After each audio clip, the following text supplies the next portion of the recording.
All right, you guys can do better than that. That was not very welcoming, I'm just saying. Okay, yeah, come on. All right, there we go. All right, where are my caregivers? Give me some hands. I don't care if you're caring for someone with Parkinson's, but anybody in this room that is caregiving. I know there has to be more hands. All right, how many of you want to keep your loved one home forever, and how many of those loved ones want to be home forever? Is that everybody in this room? All right, have any of you ever looked at how expensive care costs? Has anybody done that yet? Many of us? All right, I do not have a lot of time. And I'm going to tell you that I talk very quickly. I spent 20 years on Wall Street prior to starting Care Patrol 10 years ago, and it's an occupational hazard. However, if I talk really fast and you don't catch something I say, we do have a booth in back. All right, so I want to jump right in. How expensive is it for caregiving? Oh, we don't need to know about my bio. I'm really amazing. Just ask me. You can Google me. Don't ask my husband. He may have a different opinion of that. All right, so all my caregivers, you guys need a pay raise. You want to hear why? I've got this wonderful PowerPoint right here. I want to have a 24/7 caregiver in your home will run you a little over $262,000 a year. So let's break that down. Let's break down where those dollars come from. I'm assuming if you're at home, somebody's got to cook the food, prep the food, shop for the food, make sure that it gets cleaned up after every meal. So if you wanted a full-time chef doing that job, it's about $35,000 a year. All right, y'all feeling me so far? All right, what about a live-in housekeeper? Any of you guys doing some laundry, dusting, cleaning? Maybe somebody's got some incontinence. We're going to clean up a little bit of that, change those sheets more frequently than we'd really like to. Okay, so for a full-time live-in housekeeper to do all of that, that runs about $45,000 a year. Yep, you're hearing me. All right, now then we've got some administrative stuff that happens in your household. I'm sure somebody's got to pay the bills. They got to make a lot of phone calls to doctors. Y'all got Parkinson's, so you're talking to doctors somewhere. Then making sure those medical bills get paid, right? And you're following up on the bills and what they're going to pay for and all those things. So if you had a full-time administrative assistant, the average going rate's about $35,000. And then just that annual cost of caregiving. So when you add all those up, that's about almost $378,000 a year. Who wants a pay raise? Anybody? Yeah, let's do it. Let's all get a pay raise. Okay, that would be super fun. All right, so I want to figure out ways to help you guys support yourselves on your journey, whatever that journey is. It might be Parkinson's. It might just be we're getting a little older. Maybe we're aging.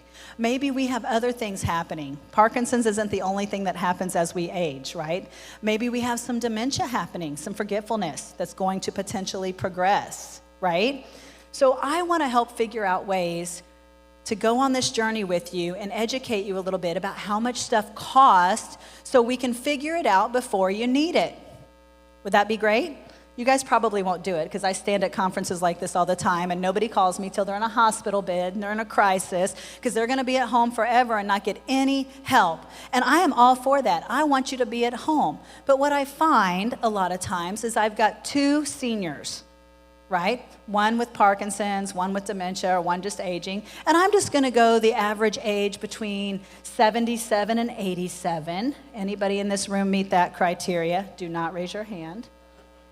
Right? Okay, so we got folks that are aging, and typically what I find is I have one person that's physically better, maybe one person that's cognitively better, or I've got two people that are just helping each other limp along. Does that sound like anybody in this room? Right? So we need to figure it out before you really need it. And then when I ask people, I'm like, you got all your paperwork in order? They're like, oh yeah, we're great. 95% of the time, that's not the case. All right. The most expensive thing you can do is to do nothing at all. So today, I've been out in the booth meeting with people, and I had a sweet little lady say that she didn't need any help at all. She didn't need me. She didn't need to talk about it. As she's shuffle walking with her walker, right? And I thought to myself, you need to talk to me. What happens if you fall and break a hip, right? Now, you guys have been studying about this disease, I'm sure. You're probably experts, beyond experts, more than I will ever be. But there's some caregiving facts here, and I was actually just with one of our local neurology doctors at a conference a couple weeks ago, and it was really interesting because he speaks about caregivers being basically in crisis mode, that there's like a trauma and all this other stuff. But here's a fascinating statistic. 70% of the time, everybody say 70%. 70%, that's right, there we go. Something will happen to the caregiver before the person they're caring for. So what happens if something happens to you? What is your plan B? Do we have a plan B, right? What happens if you've got to go to the hospital and have surgery or go to rehab?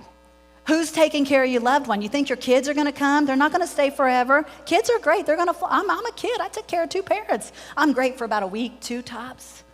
I did not sign up to wipe my parents' butt. I am sorry. And guess what? They don't want me to do it. All right? They don't want me to do it.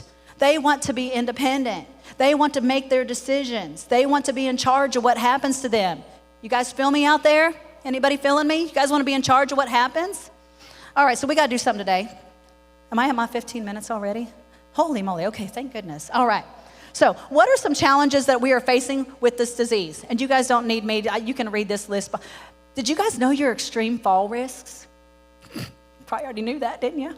All right. But I'm going to share. So this is important because when you're falling, your sweet, lovely caregiver's got to help you get up. And it's not pretty sometimes. And if you have fallen and someone's had to help you, I promise you it is not pretty. Now, if you guys meet my husband, now, I look fairly young, right? Just say yes. Okay. My husband is 6'3" and 2. He's here. He's 260 pounds. So if he falls, I am not picking him up. Let's just call a spade, all right? So I'm going to need to think about as we age what we are going to need because I'm not going to be able to do it. And guess what? I don't want to get hurt trying to get him up off the floor. I don't want you guys to get hurt picking somebody up off the floor. So there's all sorts of things that happen with Parkinson's that are specific to this disease. You got to make sure you get your medicine on time. It's not an hour later. It's not 2 hours later. It's like at that time, right? The impulsivity. And I'm sorry, all my PPP peeps, my people with Parkinson's, y'all think that you have capabilities beyond what sometimes you're really realistically able to do. And I love you for that fierce independence. I do. But sometimes we got to get real with each other and talk honesty with one another so we can set you up for success, right? And so somebody just say amen. I feel like I'm at church. Okay. I think I heard an amen. That's the first time that's happened. All right. So anyways, what I want to do is I really want to plant some seeds today that we need a plan B. Everybody say we need a plan B. That's right. We need a plan B. Plan A is you're independent forever. You need nothing. Plan B is we might have to tag in some help along the way. Okay? And that's what we're trying to accomplish. All right. I want to talk about some realistic. Let's talk about all the care options real quickly. And let's just drill down some of these costs, okay? And you guys are going to just look at me like, oh, that's way too expensive. We can't afford it.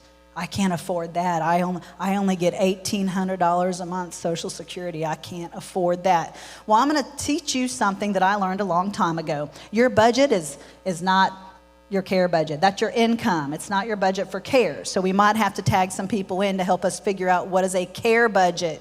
Not what our monthly income is. You know what that is. You see it every month at your bank account. I want to talk what is your care budget.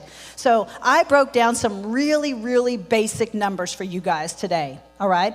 The average cost of in-home care, and there's about 126 of them serving our area. And by the way, you can go to any city across America. It's probably about the same. But the average cost of care is about $35 to $38 an hour. And most of them like 4-hour minimums. Now, I'm not saying you can't go somewhere and get an hour here, an hour there, but you're going to pay a premium, right? But let's just go with the averages, right? I just want averages. All right, so for 4 hours a day in your home, all right, that'll run you about $140 a day times a full year. That's about $49,280 a year. That's for a minimum amount of assistance in your home on a daily basis. And let's just say you bump it up. I get a lot of people say, oh, I only need somebody during the day. They're sleeping at night. Okay. So let's just look at 12 hours a day. I got some numbers up here so you guys can take a look at how much it costs for 12 hours a day. All right? Now, have any of you ever heard of adult day programs? Man, I am on fire for some adult day programs. You want to know why? They're fun, they're social, they have full-time care staff. They're also the cheapest care you can get anywhere in town. And if you live in Sarasota County and Manatee County, you are blessed beyond measure. You want to know why? We are one of the most innovative cities anywhere. We have got adult day programs popping up everywhere with full-time nurses and care staff and support services in those buildings. And I'm just going to tell you at 100, and I just did some averages there, about $145 a day for 8 or 9 hours a day, you know. That's like 8 or 9 hours Hello, I just told you it's 4 hours at home for $140, right? And you're getting food and programming, you're getting all kinds of stuff. So I think adult day is a beautiful, beautiful way to stay at home longer and get some support and care and mobility that you're gonna need to fight this thing and stay home longer, right? Which is what y'all said, you wanna be independent forever, so we're gonna do it. And I've gotta find ways to help you do it. The last thing is assisted living. Now, I don't like to say assisted living. I like to I think it sounds old. When I say assisted living, some of you might be hearing nursing home. It is not. It is really independent living, your own apartment, with on-site assistance, right? That sounds much better, right? Independent apartment, on-site assistance. I like the sound of that a whole lot better. All right, so that's an option, and I just got the average out there for you guys. About 12 months at an average cost of $5,500 is about $66,000 a year. Everybody get their pictures of this slide? I'm gonna move it on. I got about 1 minute left. You good? Okay. All right, that's it. We are good to go. I'll leave it up for you. All right, so we don't have time to talk about all these things in detail. And guess what? Every one of your situations are different from the person sitting next to you, right? One of the things that I brought with me from my career on Wall Street is where we start typically is kind of the same. Where we end is sometimes kind of the same. But how we get there is always going to be different because your personal journey is different, your financial circumstances are different, your disease progression is different. All of these things, your wishes and personal lifestyle choices are different. So where we start may be the same, where we end may be the same, but how we get there is different. So I hope that you guys will grab a few of these nuggets, that you will think about what is your plan B, and let's put that together today while you're able to participate in that. Because the worst place to make decisions from is that hospital or rehab bed. You guys, I'm out of time. I thank you. If we can be of service, we do have a booth in the back. Come see us. We'll give you all this information. And thank you for your time. And thank you to the Neuro Challenge team.